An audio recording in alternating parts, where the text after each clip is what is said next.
What's up, beautiful people? Welcome to another episode of the Bookmaker Review NBA show. I'm joined as usual by my guys, Jordan Sharp, Jay Money. Yesterday was a bit of it could have been worse. I was about to start complaining, but you know what? I'm gonna say something.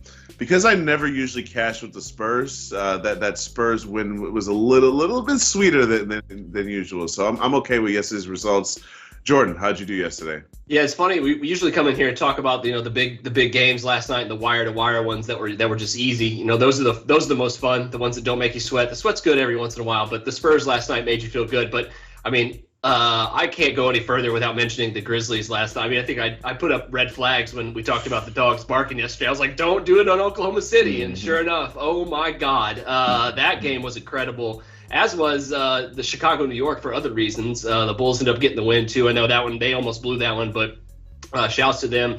Also, I know Jay Money's going to have something to say on this real quick, but let me tip my hat to him. I think Jay Money's like the soothsayer of double-digit spreads when to take the underdog, because he nailed it with Detroit yesterday.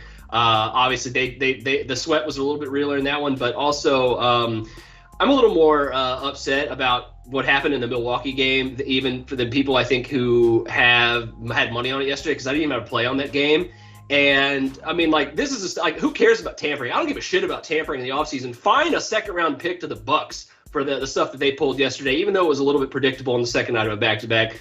They need to change. They tried to change the injury reporting rules. It never works. They never listen. They have to be more harsh than what they are, because the fans in Toronto got really gypped last night, and I feel for them, let alone the people who had money on the Milwaukee Bucks yesterday. So rant over. Good day yesterday. 1-0. That Spurs one felt good. We're going to try to duplicate it here today. What do you got for us, Jay Money? I forgot. I'm glad you reminded me about this shit, man, because I didn't have money on the Bucks and I live bet the game, but still, the people that's putting money on this, like, some people laugh, hey, people put money on, people have all type of stuff that they have to do, right? We should be able to bet the games, like, even now, you know what I'm saying, with knowing at least who's playing or who's injured. The fact that they did that, the fact that Giannis wasn't on the injury report at all day, I'm talking about you literally had to be there at the game 10 minutes before the game is going to tip off to realize that he's not listed on the starters, to know that Giannis is not playing. Literally no info whatsoever. I mean, with you, Jordan, they have to get fined for that at the very least. Lose a draft pick, a first round draft pick needs to be. It's not even for bettors wise. Not even, obviously we're bettors, but as fans, just think about this, Junior. If you was at the Raptors game and you like, oh, I'm going to see the Bucks, I want to see Giannis play, right? He's obviously the superstar, and then he's not playing. I want my fucking money back. What are we doing here? Oh, you mean like my brother and my niece who went to the game yesterday? Yeah, exactly. You mean like them? Yeah. Figured you knew somebody. Highway robbery. My niece drove 5 hours to go watch that game. She That's don't live in Toronto. She don't live in Toronto. So yeah, it's nonsense. I don't really have too much more to say. These guys touched on it already. Fans go to see the best players, and when the best players don't show up and they waste their time and their money, it's not really a nice feeling. So I'm just gonna stay away from that subject, because I'll go on a long ass rant. Yeah, we just real quick. We could spend the entire show on that. Real quick, I just want to say, yeah, the Grizzlies, they smacked up the Thunder. The Thunder need to go back to Seattle as well with this nonsense. I'm not sure what Sam Presti has going on. They just simply didn't compete, simply put. You can't let the Grizzlies get the biggest NBA win on you in history without their best player. It absolutely cannot happen. I got lucky with the Pistons as well, Jordan. They were down 8-10. They were getting smacked up. Went on a 17-0 run. I think that was that look ahead, you know what I'm saying, towards tomorrow. That said, because the Pistons aren't going on a 17-0 run versus the Suns, but they had to look ahead. I don't know why Mikal Bridges played 41 minutes in that game, but he did. We got the cash with the Spurs. They smacked them up by 31. And yeah, the Bulls almost pissed it away, my guys. But let's get to today's games. Yeah, with that said, let's get to today's games, please. All right, first game, I'm gonna give a little bit of a rundown on this one. I usually throw it to one of my guys here, but I got action on this game. I got the Hawks -1.5. I think that I'm getting a short number at home with the better team. Will the Hawks be the better team when playoff time rolls around? I don't really know, but I do know this: the Hawks started the season 4-9, and ever since then, they're the number one team in the league in terms of net rating. They're the number one offense in the league, and they're like 8th or 9th in defense. So this winning streak, this 8 of 9 that they won, it's for real because they're doing it, and they're doing it. I'm not gonna say with style, but they're doing it in the style that got them to the Eastern Conference Finals last year. Why this number is going down for Philly, I'm not really sure. Embiid's been back for a couple of games. Tobias Harris has been back for a while. Philly still doesn't look good. Remember, when Philly started off 8 of 10, they were the number one offense in the league. Since then, they're all the way down in like the mid-20s.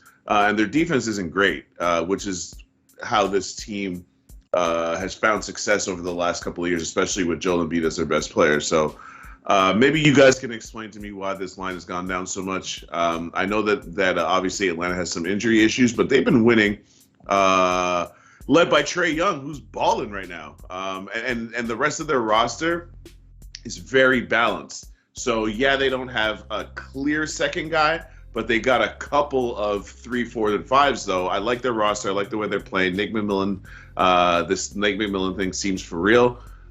Jay Money, talk me out of it.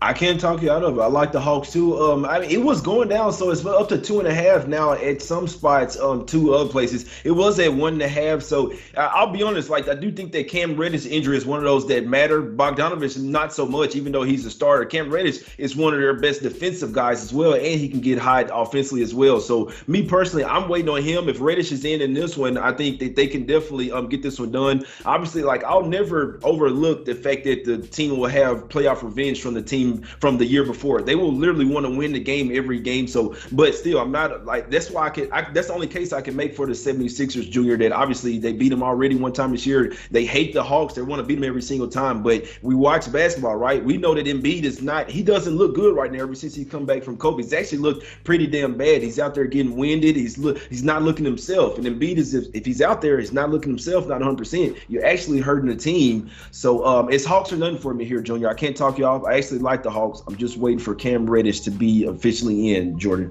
Yeah, I think we need to jump on the Hawks, y'all. I was just checking the injury report here. Just like 45 minutes ago, Cam Reddish got downgraded to doubtful, and Tobias Harris did not participate in shoot around because of a non-COVID illness.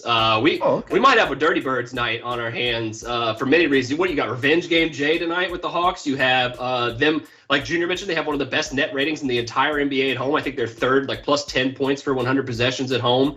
I mean, like the Hawks on the road obviously are a lot different discussion, but here tonight against the Sixers team that you're right, just even when healthy does not look good. And so I mean, yeah, Cam Reddish being doubtful does hurt, and Bogdanovich being out does hurt. But this team's got, they got the depth on the wing to kind of make up for that. I know they've been without DeAndre Hunter too for a while. He has surgery, so like this is not I don't think it's a slam dunk spot, but I do think the Hawks probably still have some value here. I'm also very puzzled by what we've seen with the line movement in this game. I do think the Sixers, have not been playing up to expectation, and that's kind of understandable because of their situation, not only with the offseason drama with Ben Simmons, but just in general. They haven't been healthy.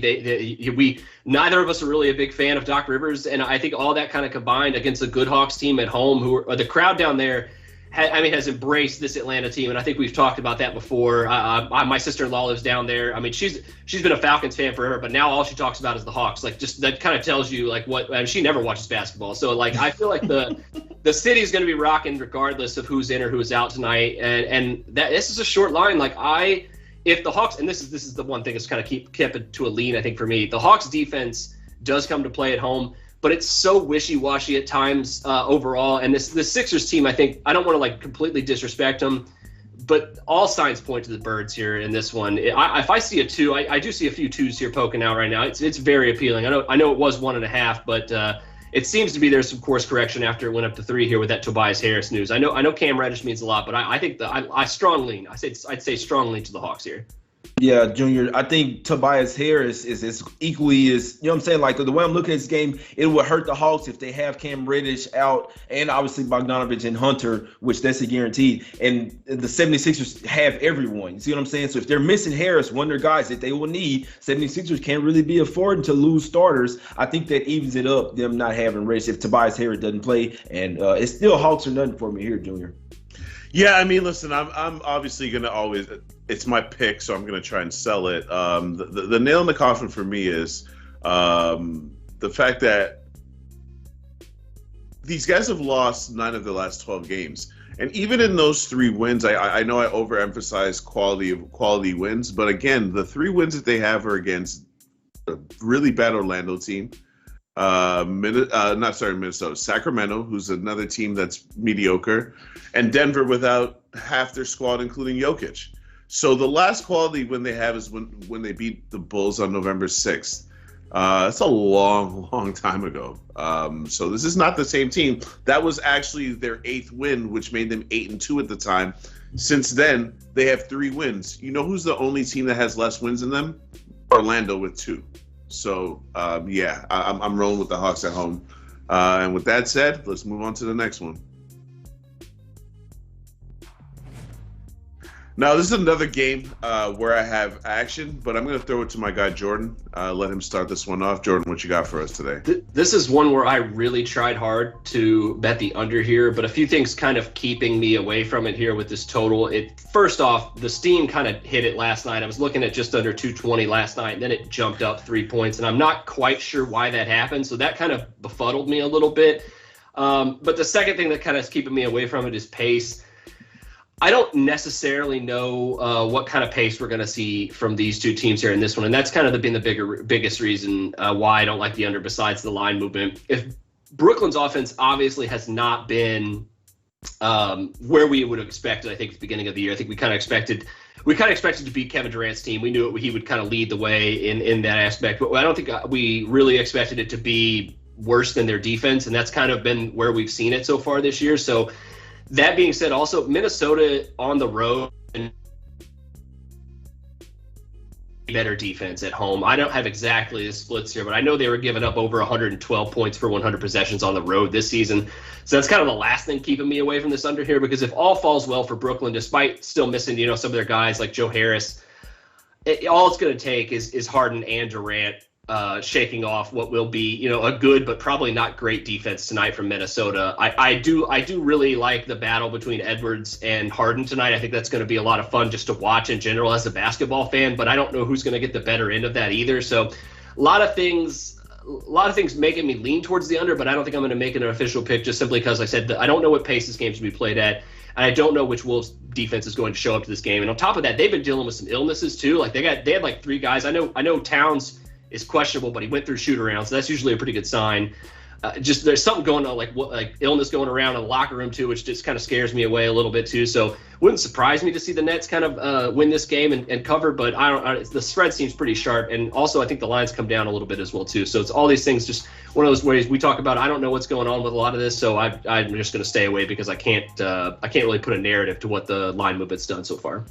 Gotcha. Yeah, we know that Karl-Anthony Towns was questionable here, so I think that's why, obviously, and then if he went through shoot around, that'll probably tick it down a little bit. The only way I'm looking here is taking the points. The Timberwolves have shown they can play some defense. They've shown that they can hang with some of the top-tier teams. They're coming off a loss. I agree with you there, Jordan. Anthony Edwards has the illness, but he's still going to play. Yeah. I know that Jaden McDaniels and Vanderbilt had an illness. Vanderbilt came back 2 straight games, but McDaniels was out. So somebody's sick or passing shit around. Obviously, this is a a Minnesota team. It's starting to it's winter time now, so it's getting cold everywhere and doing a lot of traveling. So, but if they get Karl Anthony Towns in here, obviously Vanderbilt, Edwards probable here. I like the Timberwolves here. I'd be looking towards taking the points. Obviously, the Nets they've regressed a lot offensively, and now they're more of a defensive team. And with their coach, I don't know if they know how to win with defense. I'm not sure what's going on with the Nets. I'm not laying 7.5 with them right now against the team versus the Timberwolves, who are a live dog in this game. And I wouldn't be a bit surprised to see if they win, if they won this game. So it's Timberwolves or nothing for me here. I get a full squad. I'll probably be taking the points in this game. Yeah, I don't blame you guys for the narrative because I couldn't lay this many points with Brooklyn full game. I'm even breaking one of my rules by laying 4 in the first half. I don't usually like to lay more than 3.5. The reason I'm going with this is because first of all, the Karl Anthony Towns injury news, or not injury news, but the fact that he's even questionable. Jay mentioned it. These guys have a legit bug going around their team. They've been passing it around for a while now. Jay mentioned it's starting to get wintertime everywhere. Ain't nowhere colder than Minnesota right now. Not even Toronto. I promise you that. Not even Toronto. So there's that. But there's also the fact that the Brooklyn Nets have consistently been one of the best teams in the NBA in the first half. And so have Minnesota, by the way. But that's because Minnesota is a dominant first half team at home. On the road, Jordan mentioned their splits. They're actually allowing 113.7 points per 100 possessions on the road, which is really bad. So I'm kind of taking the Nets in the first half based on the narrative that they're a really good first half team. The Timberwolves are a pretty poor first half team on the road anyways. And with Towns, not feeling himself or possibly not playing, I think Brooklyn can cover the spread here. Again, I don't love it. So if those of you watching don't tell me, I don't blame you because I'm literally breaking one of my rules by laying 4 in the first half.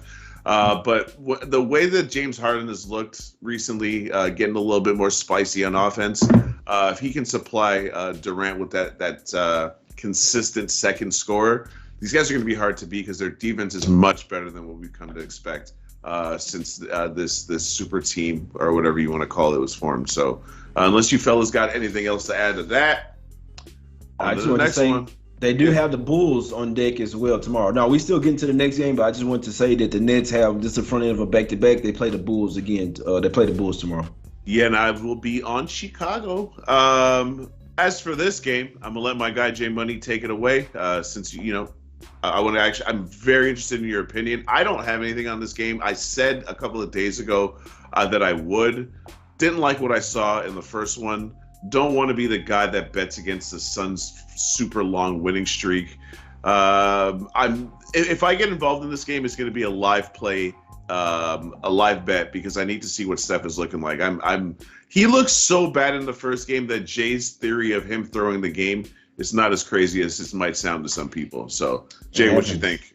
It happens, and I like when I realize that somebody's throwing the game. I like betting on them the next game because that's when they'll actually play like they actually know how to play basketball. I'll come out and say I think this is gonna be a trifecta spot for the Warriors. They have revenge. The line is telling you as well. Obviously, the Suns can beat the Pistons without Devin Booker. It won't show up there. Their best offensive player. Who will it show up against? A damn good defensive team like the Warriors, who just lost against you. Now they have the rest advantage as well. They're back at their house where they really ball. I think the Warriors come out here, smack them up, and don't look back. So obviously Warriors in the full game is where you're really catching the Suns in the best spot as far as fatigue. So I like the Warriors in the full game. It opened at 6.5. It's up to 7. I wouldn't be surprised to see it go up even more. And another thing, why the hell did Mikal Bridges play 41 minutes last night against the Pistons? There's no need for that.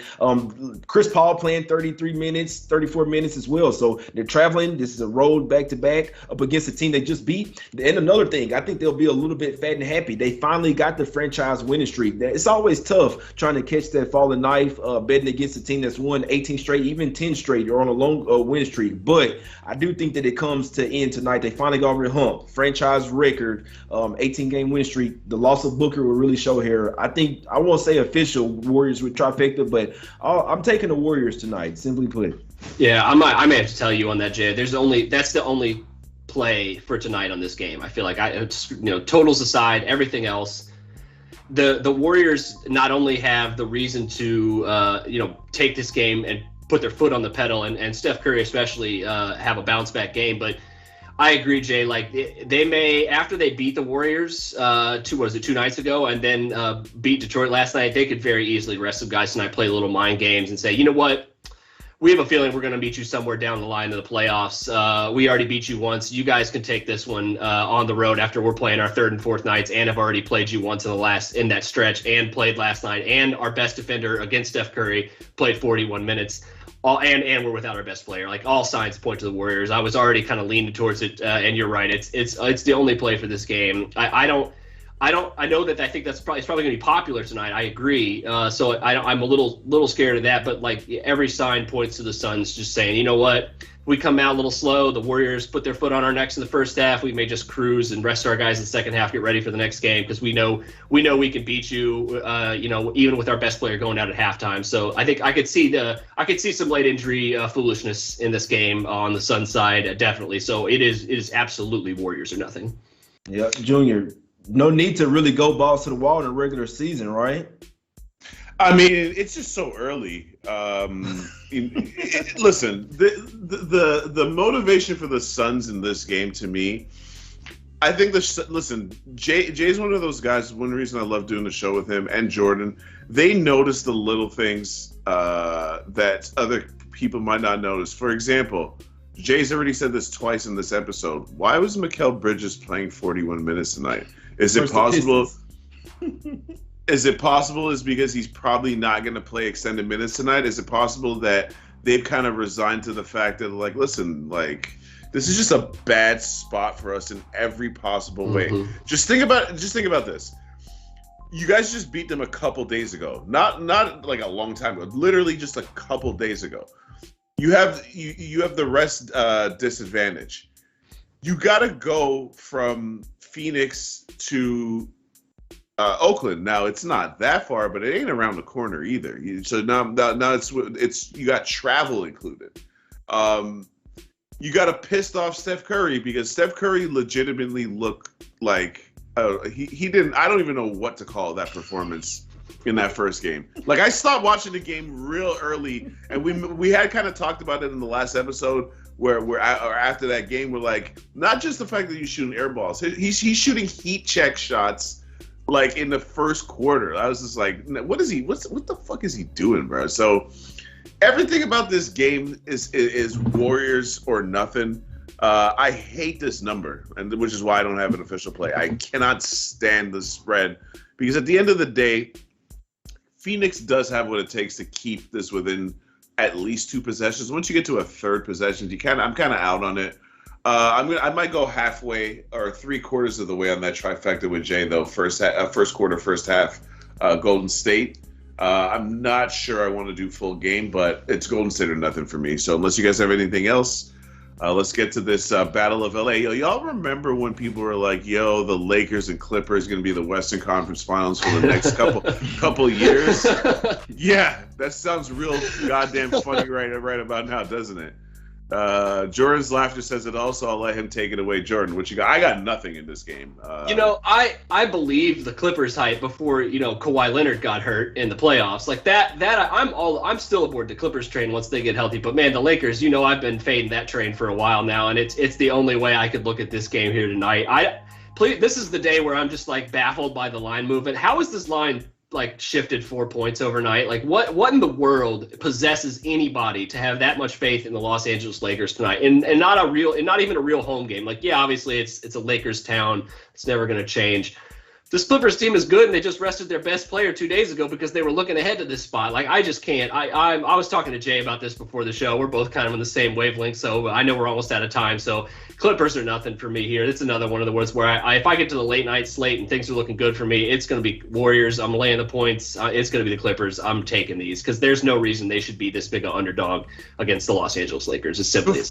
Jay, before you go, can I just say, if y'all like in the chat, if y'all are betting Lakers, can you just explain to me why you're doing that? Because I want to know. I'm not even saying you shouldn't. I need to know what y'all are thinking. Yeah, what are we missing? right? Jay, what you got? It's a lot of people betting it's a lot of people betting the Lakers. People are telling me that I'm literally wrong and I'm dumb as hell for taking the Clippers today. I like the Clippers. Why? I'm right there with Jordan. PG rested the last game. Looking ahead to this one, they have not looked well. They've lost 3 straight games. They're 0-5 against the spread last 5. So yeah, if you look at the numbers, they'll be bad. But I do think the Clippers will be turned up for this one. They did beat the Lakers all 3 times last year, so I know the Lakers will want this one. But still, they're not in good form right now. I know a lot better for them than they were, but LeBron is not worth to 4 points. This version of LeBron is not worth 4 points to the point spread. Give me the Clippers first half and full game. Those are the only officials for me. We get to the official plays. You only got 40 seconds left, my guys.